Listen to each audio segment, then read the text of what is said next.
ঠিকই বলেছিলে কুসুম, আমার ছেলের ওপর আমার ভরসা রাখা উচিত ছিল। আয়ুষ যে ইনভেস্টরদের বের করে দিয়েছিল না, সেটা একদম ঠিক সিদ্ধান্ত নিয়েছিল।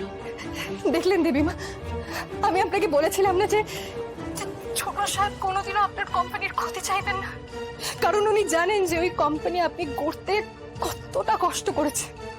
উনি সবসময় চাইবেন যে ওই কোম্পানির লাভ হোক, কোম্পানির ক্ষতি উনি কোনোদিনও চাইবেন না। কিন্তু ব্যবসাটা সামলাতে হলে তো ওকে পুরো দমে ব্যবসার মধ্যে ঢুকতে হবে না? আর সেটাও তখনই করতে পারবে যখন তুমি ওকে ছাড়বে।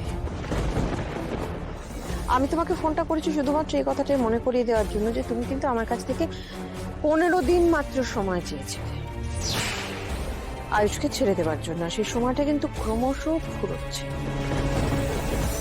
কাজে তোমার প্রতিজ্ঞা পূরণ করার জন্য তৈরি হও।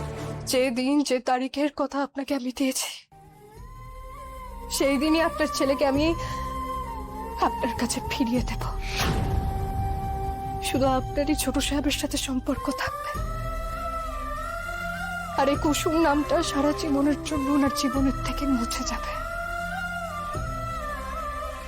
কেন গো, কাকে দেবে? হ্যাঁ, মানে এই এই ঈশান, এটা দেখ, এটার কাপড়টা দেখ, জাস্ট একটু ধর, পুরো মাখনের মতো। নিশ্চয়ই বাড়ির ছেলেদের জন্যই এসব কিনেছো তুমি।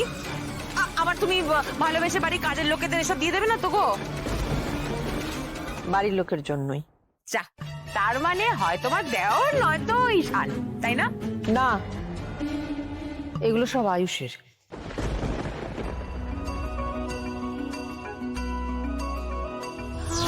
আয়ুষের জন্য?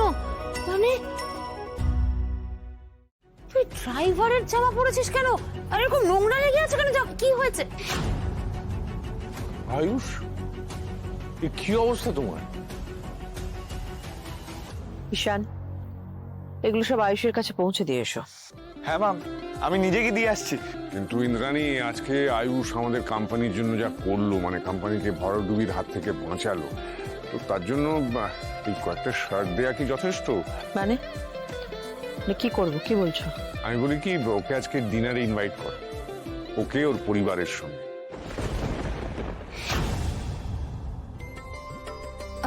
বাবা, এটা তো খুব ভালো কথা বলেছো। তাহলে আজ আমরা অনেক দিন পর সবাই মিলে একসঙ্গে ডিনার। মনিব, যদি তুমি পারমিশন দাও।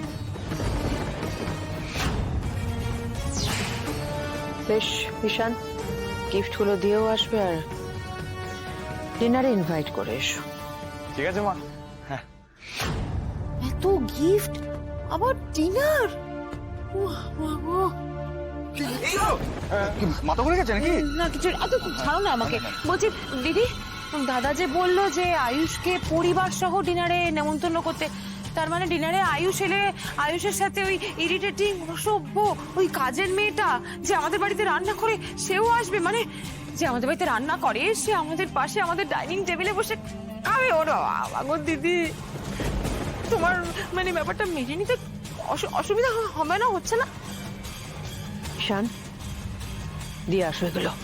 ঠিক আছে মা। বাবা, দিদি কোনো জবাবই দিল না। মমতাই কিন্তু সম্মতির লক্ষণ, জানো মীনাক্ষী।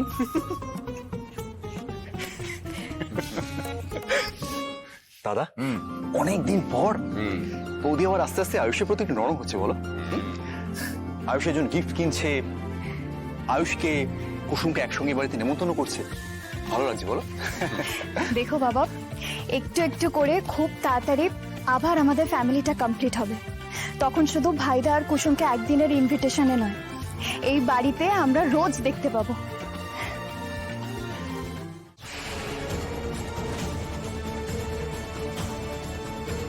কুসুম, তুমি ঠাকুরের কাছে কি প্রার্থনা করছিলে? আর কটা দিন পর কি হবে? আমি যে প্রার্থনাটা করলাম ঠাকুরের কাছে, সেটা তুমি দেখবে ঠিক পূরণ হবে। হ্যাঁ, কিন্তু তোমার প্রার্থনাটা কি সেটাই তো বুঝলাম না। আসলে আমি ঠাকুরকে বলছিলাম যে দেবীমা যেন ছোট সাহেবকে ক্ষমা করে ওনাকে আবার গাঙ্গুলি বাড়িতে যেতে দেয়। আর ছোট সাহেবকে যেন এই কাজের লোকেদের কোয়ার্টারে বেশি দিন থাকতে না হয়, এটাই আমি ঠাকুরকে বলছিলাম। আমিও তো তোমাকে এটাই বলতে এলাম কুসুম, সত্যি তোমার প্রার্থনা একটু একটু করে সফল হচ্ছে। তুমি জানো মনি আজকে নিজে তোমাদেরকে ওই বাড়িতে রাতে খেতে যাওয়ার জন্য নিমন্ত্রণ করেছে। সত্যি বলছো তুমি? দেবীমা আমাদের ওই বাড়িতে ডেকেছে? হ্যাঁ কুসুম, কারণ ভাইদার জন্য আমাদের বিজনেসটা সেফ হয়েছে, আর সেই আনন্দে বাবা চেয়েছে যে আজকে আমরা সবাই মিলে একসঙ্গে ডিনার করি, আর মনিও তাতে রাজি হয়েছে। আমার কি মনে হচ্ছে জানো, তুমি আর ভাইদা ওই বাড়িতে খুব তাড়াতাড়ি ফিরতে পারবে, আর এরপর তোমাকে আর ভাইদাকে আর কখনো আলাদা হতে হবে না কুসুম। নিয়ে বল যে ভাইদা আজ একটা খুব ভালো চাকরি পেয়েছে, তাই সেই আনন্দে সবাইকে ভাইদা আজ ফুচকা ট্রিট দেবে। যা। ফার্স্ট অফ অল কংগ্রাচুলেশনস ভাইদা। মানে আমি ফুচকার ট্রিট তো নেবই, কিন্তু এখন নেব না, পরে নেব, কারণ মা আজকে তোকে আর জাদুকরকে ডিনারে ডেকে পাঠিয়েছে। এটা কি বলছিস? হ্যাঁ ভাইদা, আজকে মা নিজে তোদেরকে ডিনারে ডেকে পাঠিয়েছে,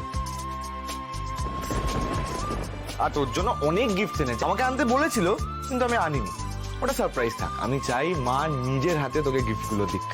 ভাইদা, আবার মনে হচ্ছে সব ঠিক হচ্ছে, জানিস তো। আর বহুদিন পর আমরা সবাই মিলে ডিনার টেবিলে বসে খাওয়া দাওয়া করবো। আমি আর এক্সাইটমেন্ট আটকে রাখতে পারছি না রে। আমিও ঈশান, মায়ের হাতে রান্না খাওয়ার জন্য আমিও জাস্ট ওয়েট করতে পারছি না। তাহলে ভাইদা ঝটপট রেডি হয়ে চলে আয়, হ্যাঁ দেখা হচ্ছে। একদম। জাদুঘর চলে এসো।